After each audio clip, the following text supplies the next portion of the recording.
काय सखी बोलो तू तो डायरेक्टली अपन बात कह देलू। हाँ ए सखी तू उखी में कहबू। तू एक्सपीरियंस वाली लगत आरू। अच्छा तारा बहुत अनुभव बा। हाँ तू ही बतावा ना कह। हमार नया नया गौना भइल बा। हाँ अपना राजा जी के संगे हम कैसे कैसे और का करे। अच्छा ए सखी बोलो स्टेज पर जाए हाँ तो अपना राजा जी से केंग बतिया तनी बतावा ना तू अपना राजा जी संगे केंग केंग कैसे कैसे कइल।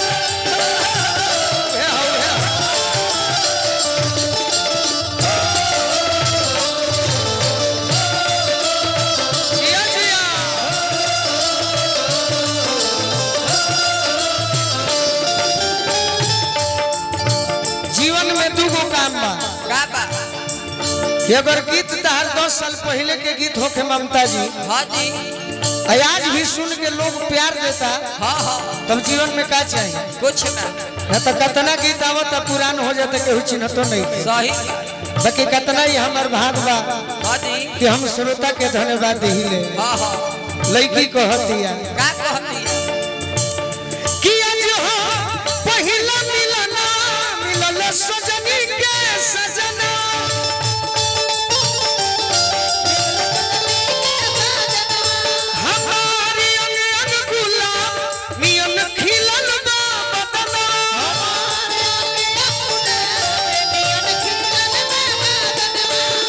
सुनी भगवान जन बिहान हो खेती सुनी सुनी भगवान जन बिहान हो खेती। Hello hello hello Ravi ji हैं का सुनी सुनी भगवान जन बिहान हो खेती आज राजा जी के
कहते के प्रभु जी का हो मुर्गी होई तनी मनी नु हाँ हाँ राजा जी के ओठवा में ओठ जबू सती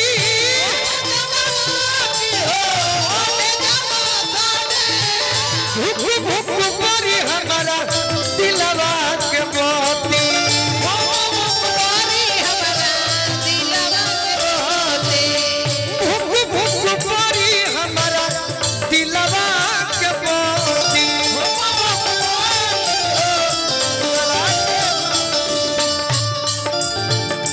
रात भर लभ के दरियावे में रात भर लभ के दरियावे में नहान हो खेती राजा जी के कोरवे में जवान हो खेती राजा जी के कोरवे में जवान हो जी के कोरवे में जवान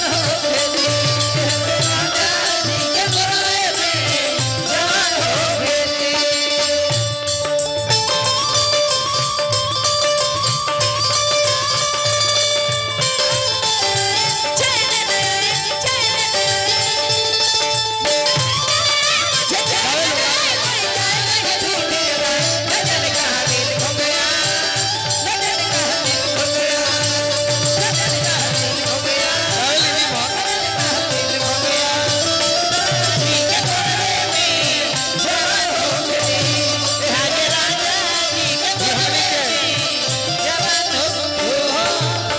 विकास भैया के मौसी के लड़का बनी गोपाल भैया हमने के बड़ भाई के तरफ से बहुत बहुत हीरा और स्वागत होता।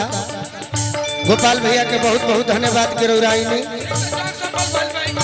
एकदम जग सफल हुई। और का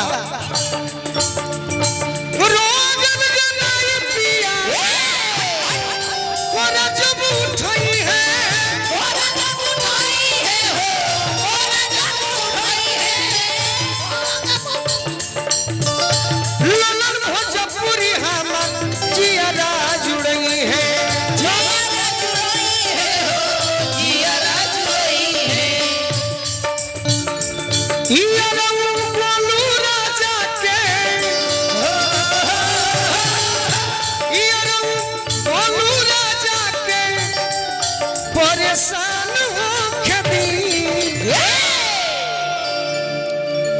कि राजा जी क्या बात है के गोरवे में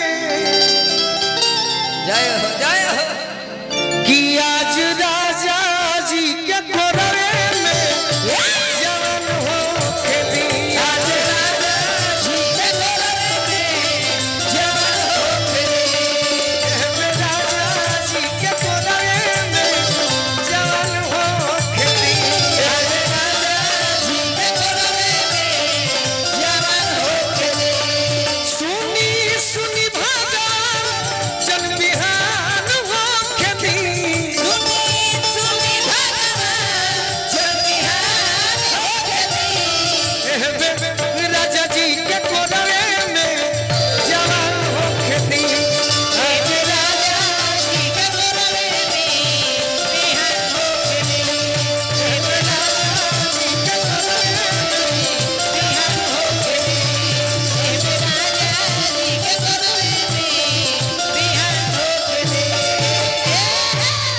संकट मोचन के मालिक सनी कुमार जी, सुजीत भैया, पुलिस भैया के